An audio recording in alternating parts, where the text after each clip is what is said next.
Welcome to the Healthy Metal Hippie Podcast, where art and wellness collide. Well, hi, and welcome back to the Healthy Metal Hippie. Today, I am so excited to be here with Courtney Kocak. She's the author of the newly released book, Girl Gone Wild, and holy hell, does she have a story to tell you. So thanks so much for being here today, Courtney. I'm so excited to chat with you. Yeah, it is a story indeed. Yeah, I mean, I think, like I kind of just alluding to before we started talking, that early 2000s era, being a girl, it was a whole different kettle of fish. And oh my God. So you were born in Minnesota? I grew up in small town Minnesota, yeah. And then you made your way out west to Hollywood. Yeah, I had big dreams. I wanted to be an actress, and that sort of guided all of my decision-making. Ambitious woman combined with, coming of age, combined with like an industry that is sort of innately predatory, created a lot of obstacles. It's not like I would go back and tell myself, don't do it, but there were a lot of lessons I learned along the way. Yeah, I can imagine. How old were you when you went out? I went out when I was 21, twice. So I went out for like a month, and then I went back to do this other movie, and then I went back out and got the job on the Girls Gone Wild tour. And then I was so fucked in the head after the Girls Gone Wild tour. I just was not expecting to see exploitation like that. I was not expecting to see coercion like that. And it really rattled me. I was in St. Louis, and then I went to Minneapolis for a while to kind of like recover. And then I went back out for real when I was 23. Okay. Oh, so yeah, Girls Gone Wild. If you look at it now, it's kind of like unfathomable. Like that's something totally like that would even happen. But oh my God, you could buy them, like those videos and everything. You could get them everywhere. You could not watch late night TV without seeing one of those infomercials. And I don't even remember his name now. The guy who was doing Joe it, Francis. He got in big trouble recently, didn't he? Maybe not that recently, but finally all the shit caught up with him, right? It was actually kind of, I think, a stupid reason that ultimately caught up with him. Everything from like tax evasion to like, child prostitution, I believe, because of some of the underage content. And then lately, they did a documentary recently, and, there are allegations of abuse against his partner, who's his baby mama, and they're separated, and, you can hear her screams on the documentary. And so there's been that whole aspect of it too. So he's a really tragic figure. And the thing is, it's so interesting now with all the Epstein stuff coming out. And it's like, that's so pervasive in our culture. And I almost hate to like make him a figurehead of it because it's so far beyond him. But yes, he was a terrible figure. Did you have any idea that it would have been so exploited and so? Yeah, I was going off of the infomercials that I grew up with, and in the infomercials it's like a party, right? And the boobs are censored, and there's the lighthearted steel drum music, and it seems like it's just a great time, right? It's like a great time. It's spring break. And so when I saw the Craigslist ad for Mantra Entertainment, which I quickly realized was the company behind Girls Gone Wild, I was like, oh, this is like the answer to all my problems. Like, I need to make money. I can't afford to pay rent right now. This looks like a really fun time. I think it was kind of like made safe. It was like,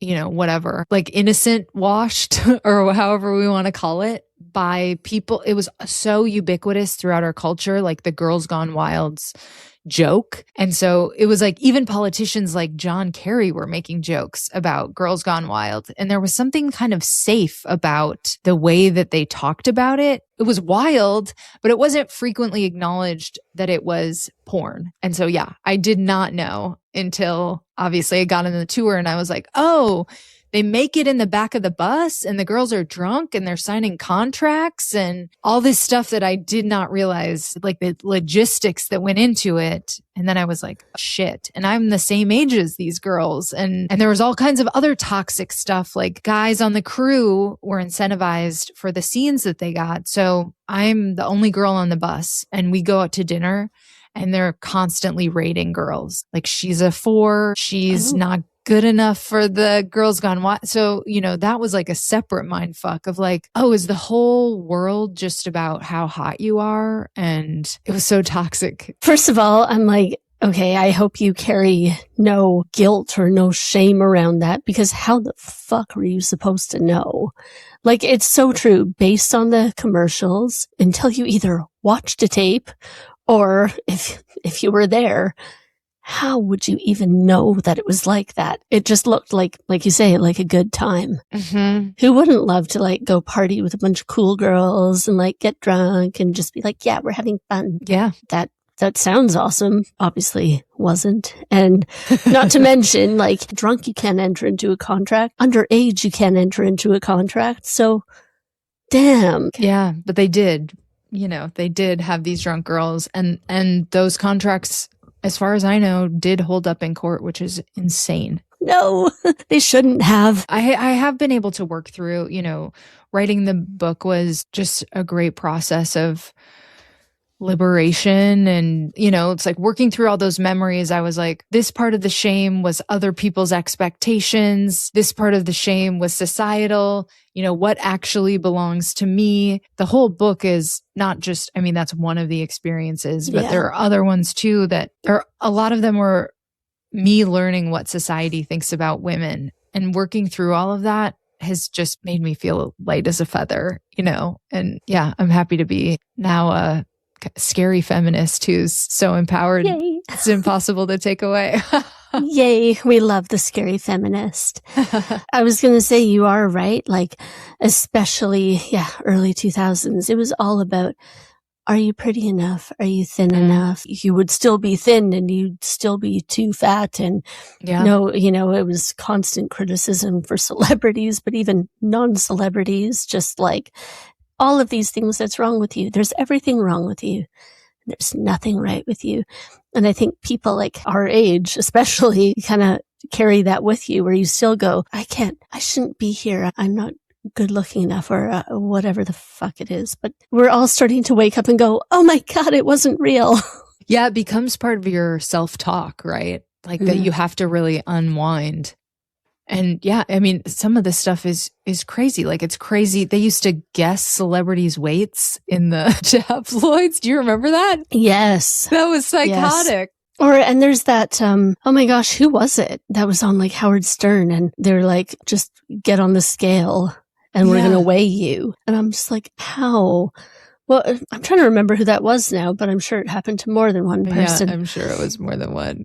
And there's a lot still where there's extreme double standards for women versus what there is for men, right? Nobody really cares, if this guy over here is a little chubby, if he put on a little weight, if he went out and got drunk, if he abused somebody. Nobody cares. But it's not even really topic of conversation when it comes to men. And then, when somebody does get called out, there's so much backlash and like, why are you canceling all these men? And, I don't think we should live in a punitive culture. So like, I don't want people to suffer indefinitely from being canceled, but it is crazy how quickly the backlash mounts. Have we solved everything? Absolutely not. But like, you can be a fat woman. You can be Meg Stalter, or you can be Lena Dunham, or you can be whoever, an Instagram model who is big and be wildly successful, which I don't think I had any model for that growing up. It was like the big girls were like a size 12 or something, which is ridiculous. I don't even know how we put up with it. I love like Paris Hilton, for example. I don't know if you've read her book too, but it was unreal. But I'm so happy that people are finally going, oh, actually, Paris is amazing. And it's like, yes, Paris is amazing. And like everybody's amazing. I was driving back from the airport tonight thinking about Paris Hilton and all this stuff. I think one of her songs came on in my car, but I'm thinking about just how everybody was awful to her. So I saw something else online today and I was like, they just went off and on about, yes, just back to calling women whores and all this stuff. And I'm like, can we just get over it? I did not mean to be a bummer, but yeah, it's so sad how much it was a problem and still is. It's crazy. That's like one thing that I really notice where women just like band together happily now, where it used to be like Mean Girls, right? Where it was women really not loving each other. But I think now women they just stand together and realize that there's power in that. Yeah.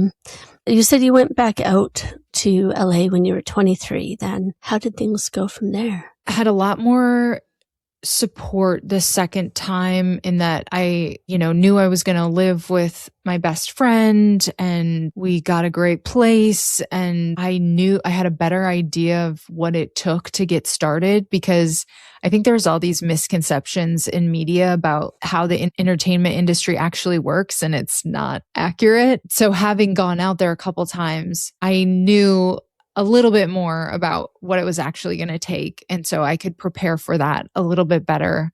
And I had this gig, I could transfer my job going into it. So all of those things made it an easier landing the second time. And then I could really get started. In the first year, I got my SAG card, which is the Screen Actors Guild. So I did background to earn that. And I found a lot of promotional modeling jobs. And I still became disillusioned with acting eventually. After a few years, I just realized I hate auditioning so much. And I hate being kind of the last person on a production. We think of actors as like the face of whatever the project is, but usually they're the last person coming on. It's like the writer writes it and the director prepares for the production. And, then the actor's the person just hoping that they get that job. And I hated that dynamic. And so I started writing when I was 27, just as a way to create opportunities for myself. I had done some independent films out of school and I was doing a lot of theater, but I was really frustrated. And so I started screenwriting and doing sketches and all of that kind of stuff. And I was having a blast. And then I went through this brutal breakup, which I was trying to process. And I wrote an essay about that relationship. And I was like, oh my gosh, like this is the thing that I want to do. Like that feels amazing. And so at 27, I really kind of pivoted to writing, and it was really hard. I'd chased this dream for so long and I'd made such a big deal about it, and I went to college for it, and it was just, the singular goal of my life. Yeah. And so making the pivot was really hard, just to admit to myself and to other people that I wanted something different. But it was a really good change for me to make. And I had gone through all those experiences in my early 20s, right? I was on the Girls Gone Wild tour. I had some sexual assault that happened. I was in an abusive relationship that ended in an abortion. And I had gone through all these experiences that made me not want to pretend to be other people anymore. Like I kind of wanted to unpack what had actually happened to me. And so writing became this amazing outlet to start to do that. And that's what I've been doing for the last 15 years. I really love that. I know I talk a lot about writing too, that it's always been like the only way I can really get things out there. Yeah. And, whatever, in whatever way it may be, whether it's simple stuff like journaling or like writing poetry or, whatever it is, it's like, it is so healing. And it is hard to actually let those crazy experiences out and be free out there in the world. It's hard in a good way, and it's so rewarding, I think. And the journaling, that's so funny that you say that. I thought, I started journaling because, I was like, I'm a writer now, and all these writers that I admire have these amazing journaling practices. And so I'm going to start to keep a journal. And I was going through it when I started. And so it really allowed me to just have a place to put all my emotions. I would say it's as good or better than therapy in a lot of ways, because you realize when you're lying to yourself, you can kind of just dump on the page. So that was so helpful in working through. I still keep a journal, but it's just, I write like this much every day, not very much. During that stage, I was writing pages. And so it really just gave me this amazing outlet. And I don't think I would be the person I am today if I didn't spend those like 5 years just hardcore journaling through everything. It's so funny because I thought that was going to be material that turned into my book, and it's absolutely not. But it allowed me to grow into the kind of person who could write the book. I think it lets you take a lot of your power back, and it lets you rebuild your strength in so many ways. I've been also through domestic violence. I've been through sexual abuse and all sorts of really fun things too. But it's sad when you can look back. Well, for me, I looked back at some writing I did, and I can spot it in the style of writing. This is lies, this is lies, this is lies. And you write to try and make yourself believe. And then suddenly it all starts to like crack through, and then it's floodgate of truth comes through. But God, it feels good, even if those things are still hard to say to other people, to like express those experiences. The fact that you can just have that safe space to put them, so you've emptied your brain from them, at least, it's like life-changing. It really is. Yeah. Writing always seems to be the one thing that really helps you, organize all of your thoughts and experiences and work through the shame that you might carry with it. It's it's huge for that. I write about this amazing therapist. I've had other therapists who were moderately effective, but I started going to Dr. Donna, who I met her because I was a writer's assistant on a show based on her life. Because she was a performance psychologist for this football team, and she was just like this incredible bad bitch with this, she looked like a mob wife. She was like, had this amazing big blonde hair and this big personality. Towards the end of this era of me journaling a lot, my grandma passed away, and I started going to see Dr. Donna, and I was also had relationship issues, and I was floundering in my career, and I was like, what is going to be next for me? I found this little conch shell that she had given me at the end of that show, and I was like, I'm just going to look up Dr. Donna and see what's going on. And I wound up going to therapy with her for about 6 months. I can't remember exactly how long. She was like the second part of that life changing. It was like I did all that journaling work, and then I started working with her. We did a little bit of hypnotherapy, and she also just spoke my language. Like, she was into manifestation, and she was, talked about being an alpha female, and she had worked in the entertainment industry. And so she was like such a linchpin in finding myself. And I really do owe so much to her as well. But I feel like the combination of the journaling and Dr. Donna, it's like, I have so much gratitude for the influence that they had on my life. It's amazing when you like go through these really tough periods, and then just suddenly everything clicks, and then you draw this line, and you're like, no more of this shit anymore. We only do this now. And it's so good. I totally agree. And I don't think it's an accident that I met my husband like right around that time.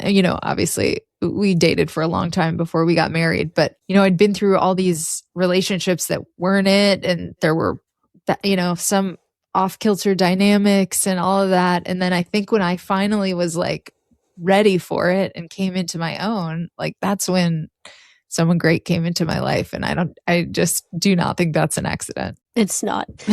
It is not. I guess my fiance, we've only been together for, I guess, when we get married, it'll be a year. Oh, wow. Yeah. And so we've gone quick. But it's definitely one of those things, like, kind of when we met, it was like, oh, I'm going to marry you. Yeah. I'm going to marry you. And that's that. Because you know, when somebody like slots right perfectly in with you and you're like, actually, everything being with you, I'm just getting better and better. And you're getting better and better. And life is just like amazing. Why wait? Yeah. But yeah, you have to really get this like solidified self before you're ready to just jump for it, right? Totally. Yeah. How long have you been married now? We got married almost exactly 2 years ago. We got married on April 27th, 2024. We started dating in 2016. He was talking about getting married a few, months in. And then we moved in about 6 months after we started dating. And I think it was pretty clear that we were going to. This is happening. Yeah. Yeah. It makes me so happy. Sometimes our life takes us in really mysterious, weird ways. And you look back and go, I'm so thankful for everything that I have been through, as difficult as it was, because it's led me to this, and this is pretty darn good. Yeah, this is fantastic, for sure. I think when you are firm in your boundaries and knowing yourself, it does make it easier to attract the right people and the right opportunities into your life as well. And it is truly like, oh, it's your aha moment. In Girl Gone Wild, I write about like this ticket I got from the self-esteem police. I was begging this man to be my boyfriend. We had been dating and I thought he was so great. And I had been through these previous relationships where I had a really hard time letting go. And for some reason, I was having the same issue with him. And that's a long story about how we got to this point. But I was on the phone, like, why is it not working out? And like, why can't we be together? And blah, blah, blah. And I get pulled over and I get a ticket for talking on my phone while driving. And he was still on the phone while the cop was giving me the ticket. And it was like so pathetic. It was so pathetic. I couldn't even believe that it was happening. After I got that ticket, I was like, oh, this is like a sign from the universe that you need to knock that shit off immediately. You need to not obsess about people like this, not get caught up in why something isn't working out. Like if it's not working out, you can move on. And that's how you should live your life. And it's so crazy because that night I went out with my now husband, but I was like, I'm just going to be single for a while. I'm going to date around. I'm not going to date anyone until it's like the right fit. And like, I'm not going to do this shit ever again. And I made that pact with myself. We went out literally that night because we had matched on Tinder and I was like, drink soon. And I didn't want to lock it down with him because I was like, there's no way I meet my guy that night. Like, that's crazy. And so we sort of dated around for a little bit, but he was instantly like very into me. It's just so funny. Yeah. Like 6 weeks later, I was like, okay, yeah, we can be boyfriend, girlfriend. But I do think the universe is listening. And when you do finally put up your boundaries, sometimes you get what you want immediately. Yep, that's for sure. Well, I guess, yeah, my lovey's going to probably be editing this after, but it's okay. He knows this. I don't know if we're going to keep this part in. I was actually dating somebody and I had been planning to break up with him. And really like, do I do it for like about a year? And when I met Nick in that day, I knew I cannot stay in this relationship I'm in. Yeah. So yeah, no, it was immediately me going, nope, I definitely need a lot better. And then I found a lot better. And it's like, I know I'm the villain in some people's books, but for once I'm like, no, we do things for ourselves. And it's so important. And like, yeah. And you can't force anything. You can't force people to love you. You can't force them to want to be with you. Mm-hmm. You're so right. If things are not for you, then they will move on by and you're going to find the real thing that's really good for you. And it's best to not even try to force it because it's just such a losing battle. And like, you just can't. So like the best thing for everyone involved is just to let it go. Yeah. And so, oh my God, it's so true. And I mean, and that's not even just relationships, right? It's like jobs or, Totally, you know, friendships. It's all sorts of things, whatever it is. There's like, you know, if it's keeping you down or you're not able to totally be yourself there, or it's a one-sided friendship or something. No, just leave it behind. Yeah.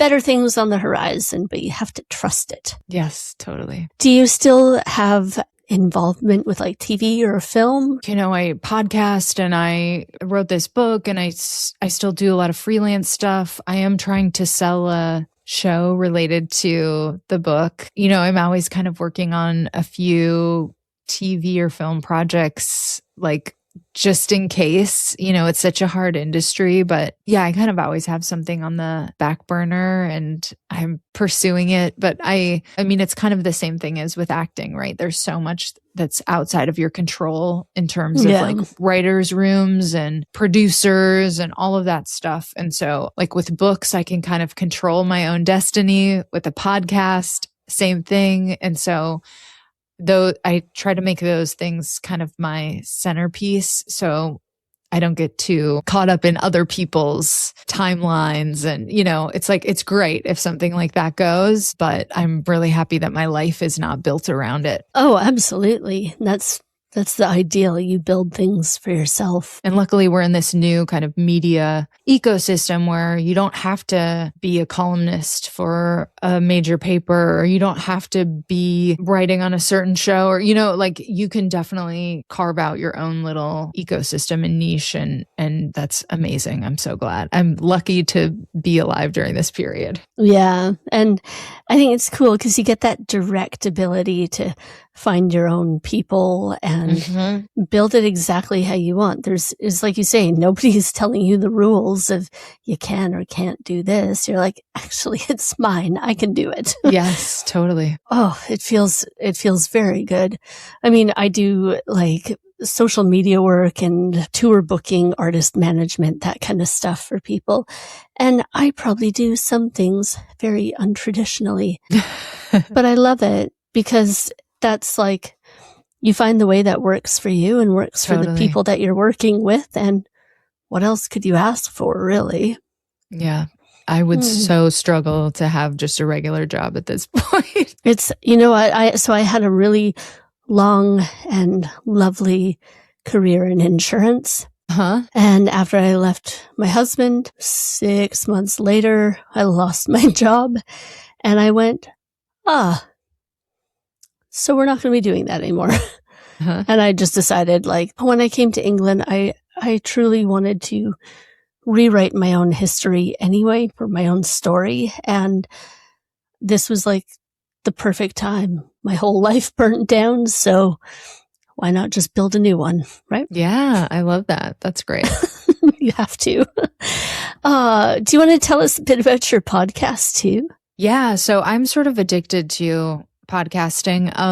I started in 2013 just as like a vehicle for comedy. It was kind of soon after I'd started writing. And so I was writing with a partner at the time and we created this comedy podcast. It was called Voicemails to Self. And we played like caricatures of ourselves. And each episode was like a day's worth of voice messages.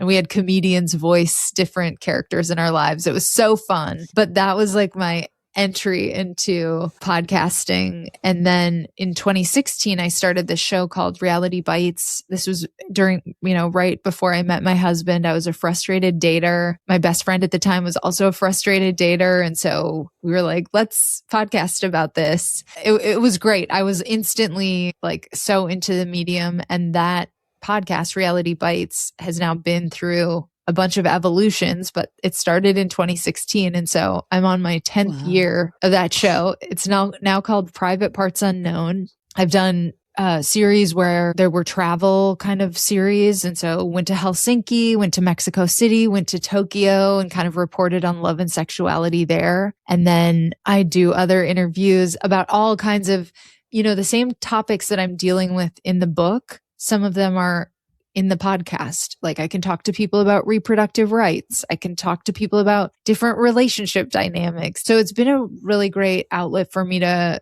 like work through exactly like what my philosophy on some of that stuff is and just platform people that I really like and admire. And then I also, in the process of writing this book, I started another podcast called The Bleeders. Bleeders. Yeah, it's about book writing and publishing. And so that was a great way for me to talk to authors and people in the publishing industry as I was figuring out like how I wanted to do my journey. And so I had a great time with that. And then I also have one about podcasting called Podcast Bestie. And so those educational podcasts are another great way for me to kind of learn from other people and bring my audience along on their nerdy passions. And I get to have pick your brain conversations without the grossness of, just wanting to pick someone's brain.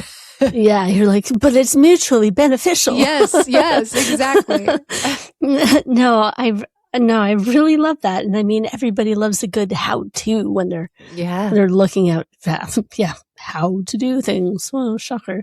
But it's like, that's so cool. And now I'm like, oh, now I need to go listen to all of your podcasts because I love that too. I also love that you're having big talks about sexuality and relationships and all these things because more people need to talk about it. Yeah. There's so many different things out there that people don't even consider. And we've all kind of been made to put in a little box, but relationships don't work that way. They don't live in boxes. I also just think, we don't always have like the big important cultural conversations. Like, I mean, it's so apparent around something like Me Too. It's like, how were men supposed to react to that if there's not like a unwinding of negative behavior? It's not like a preachy podcast in any way, but I do like to have conversations that sort of like offer ways to think about stuff like that. I'm happy that you're doing it. Thank you. No, it sounds like you just have so many incredible things going on.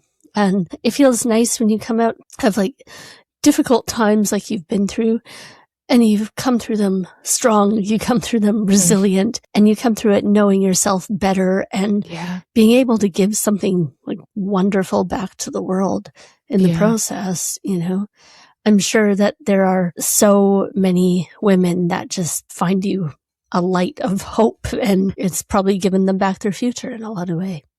Oh, that's so sweet. Yeah, I think I do make a lot of things for my younger self, and like it feels good to like pour into that former version of myself and like be able to kind of integrate the two and offer resources. And it's a good guiding light. I think we all look back and pat ourselves, our 14-year-old self or whatever age, on the head and go like, look, it's all going to be okay.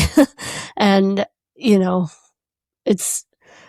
I keep seeing a lot of us are reverting back to our like teenage self. And I'm like, that probably makes sense too, where, even you think you fell into those like standards. And then now that as you get older, you're like rediscovering that who you actually were to start with. And you're like, I like this version. Yeah. This is a good version to be. Also, you make mistakes and sometimes you want to distance yourself from the version that you were when you made that mistake. And I feel like that kind of feeds into the shame and all of that stuff. And so if you can accept that person who made the mistake and like, understand that they were trying their best and just, have acceptance, I think it feels a lot better. And the other thing that I keep thinking about too is, especially when it comes to like sexual abuse and all that stuff, my big reminder that I took away from therapy is that shame and that guilt is not yours. Yeah. It's the person who did it to you. Yes, totally. And that's, or you talk about, well, for me, failed marriage or, how how was I so dumb to get in a situation like this? Well, it's not me. Yeah. All kinds of people get into these situations, whether they're like incredible, thriving boss babe CEO women or they're not. It doesn't matter. It can happen to anybody. Totally. It's not ours to carry. And just unpacking like what part of you did have an insecurity that fed into the situation or whatever, but going back and patching that up and kind of healing that just makes you more stronger moving forward. There's a difference between being like aware of the things that may have led you to make such decisions and, and beating yourself up over it, right? You're allowed to sit there and go, you know what? I can see why I wound up here and it's not my fault that I did, or, these circumstances would have led me there. Whatever it is, it's like we said before, it has to just be let go, right? Yes. Let it go. It does help you help other people. It does help you change perspective. And I said to you, having those conversations like you're having on your podcast, that you're having in your book, that you're sharing with your audience, they are massive because they help people grow and they help people change. And you're definitely part of that. Oh, that's so sweet. Accurate. So if you had any advice for, there's so many people that you could give advice to. Let's say if you could tell your younger self one thing, what would you tell your younger self? I would say slow down. I was in such a rush when I was younger. I was, I wanted to be an actress as fast as possible. I wanted to get out to LA as fast as possible. I wanted to get through school as fast as possible. Like I was always just trying to get there fast. And even when I first made the pivot to writing, I was so frustrated about I'd already put in all these hours as an actor and I'm going to have to start over and put in all these hours again as a writer. And I think what I've learned is there are no shortcuts, or at least the shortcuts aren't going to help you. Like what really gets you to where you want to go the fastest is slowing down, working on yourself, getting good at the thing that you want to be good at, which takes a long time. Yeah. So I write about this in my book, but slow is fast. Anytime that you're trying to rush through something, really, if you slow it down and you take your time with it, I truly believe that that's how you're going to succeed the fastest. Yeah, it applies to so many areas of my life. And I'm so glad I'm not all fixed now, but I have learned that lesson and I can always remind myself of that. And I think it's such a valuable one. It absolutely is. That I don't think we're ever fixed, but I do think that we just keep getting better with the tools that we have and the learning that we do. Totally. So if people want to come check you out, where's the best place to find you and where can we buy your book? Well, I think you can buy my book even across the pond. I think you can get it on Amazon. In the States, you can also get it on bookshop.org or Barnes & Noble, or you can request it from your local bookstore or ask your library.